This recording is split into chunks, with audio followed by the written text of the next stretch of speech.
Welcome back to another Take Easy tips and tricks.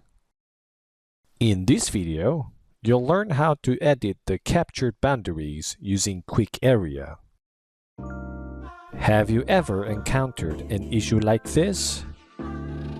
In this case, we're trying to measure the flat roof area. Somehow, the function captures additional area, like this. This is a common drawing defect caused by incomplete lines. To overcome this issue, you can edit the captured area boundaries using these Quick Area functions: line and 3-point arc.